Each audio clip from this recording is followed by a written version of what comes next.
You think you know the story of King David, but what if I told you that the book of 2 Samuel contains some of the most scandalous political drama and psychological complexity ever written, and it all happened over 3,000 years ago? Today we're diving deep into one of the most intense books of the Bible, where we'll uncover murder plots, royal conspiracies, family betrayals, and the rise and fall of Israel's greatest king. 2 Samuel picks up exactly where 1 Samuel left off and immediately throws us into chaos. King Saul is dead. His son Jonathan is dead. The kingdom of Israel is leaderless, and David, who has been anointed as the future king, is about to step into the most complicated political situation imaginable. But here's where it gets interesting, because David doesn't just waltz into power like you might expect. The book opens with David receiving news of Saul's death, and his reaction is absolutely fascinating from a psychological perspective. Instead of celebrating the removal of his greatest enemy, David actually mourns and tears his clothes in grief. But wait, there's more. An Amalekite messenger comes to David claiming he killed Saul to put him out of his misery, expecting a reward. David's response is swift and brutal. He has the messenger executed for daring to kill God's anointed king. This opening sequence reveals everything about David's character and political genius. He's establishing himself as someone who respects the divine appointment of kingship even when it worked against him. It's a masterclass in political positioning that would make modern politicians jealous. Now here's where the story gets really complex, because Israel doesn't immediately unite under David. Instead, the kingdom splits into a devastating civil war. David becomes king over Judah in the south, ruling from Hebron, while Saul's surviving son Ishbosheth is made king over the northern tribes. This isn't just a political division, it's the beginning of a conflict that will define Israel's future for generations. The Civil War section of 2 Samuel reads like a political thriller. There are assassinations, double crosses, and shifting loyalties everywhere. David's general Joab emerges as one of the most ruthless military commanders in biblical history. When Ishbosheth's general Abner decides to switch sides and bring the northern kingdom to David, Joab murders him in cold blood, claiming it's revenge for his brother's death. David's reaction to Abner's murder is politically brilliant and morally complex. He publicly mourns Abner and distances himself from Joab's actions, but he never punishes Joab. Why? Because he needs Joab's military expertise but can't be seen endorsing political assassination. It's a delicate balance that shows David's pragmatic approach to power. The civil war finally ends when two of Ishbosheth's own captains murder him in his bed, hoping to curry favor with David. Again, David has them executed for killing an anointed king, but the result is exactly what he wanted: a united Israel under his rule. At age 37, David becomes king over all 12 tribes, and the golden age of Israel begins. David's first major act as unified king is absolutely genius from a strategic standpoint. Instead of ruling from existing tribal centers, he conquers Jerusalem, a neutral Jebusite city, and makes it his capital. Jerusalem belongs to no tribe, which means it can't be accused of favoring one group over another. This decision creates the eternal connection between David's dynasty and Jerusalem that echoes through history to this day. But David isn't just a political mastermind, he's also deeply spiritual, and his next move proves it.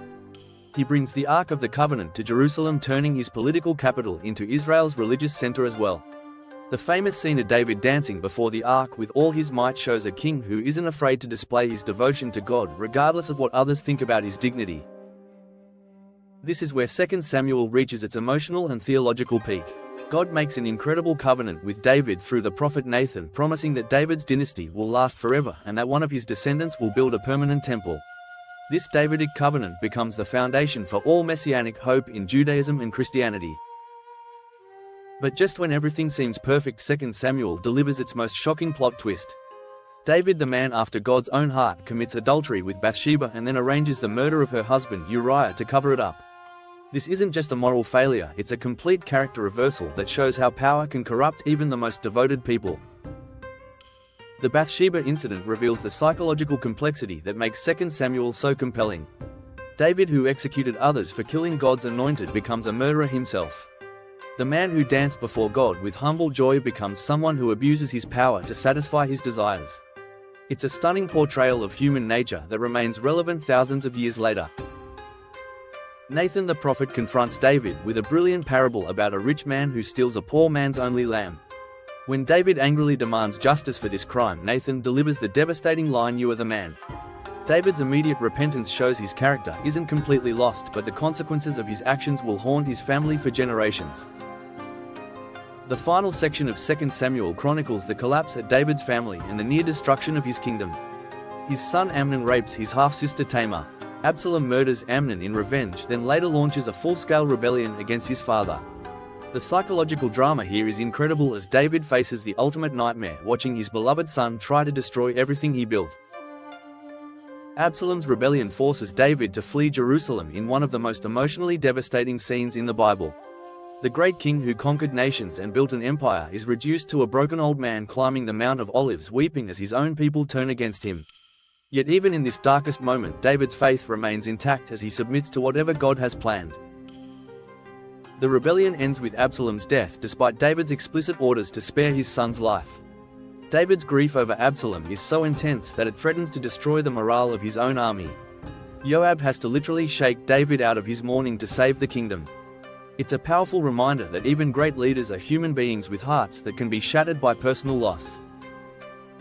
2 Samuel concludes with David's later years, including a plague that strikes Israel and David's purchase of a threshing floor that will later become the site of Solomon's temple. These final chapters show an older, wiser David who has learned hard lessons about the cost of leadership and the importance of depending on God rather than human strength. The book of 2 Samuel isn't just ancient history, it's a masterpiece of psychological insight and political realism. It shows us that leadership requires both strength and humility, that power without moral restraint leads to destruction, and that even God's chosen people must face the consequences of their choices. David's story reminds us that greatness isn't measured by avoiding failure, but by how we respond when we fall. Most importantly, 2 Samuel demonstrates that God's purposes aren't derailed by human weakness. Despite David's failures, the covenant remains intact and the promise of an eternal kingdom continues. It's a message of hope that resonates across centuries, showing that redemption is always possible even in our darkest moments. If you found this deep dive into 2 Samuel fascinating, make sure to subscribe because we're just getting started exploring the incredible stories and timeless wisdom hidden in these ancient texts.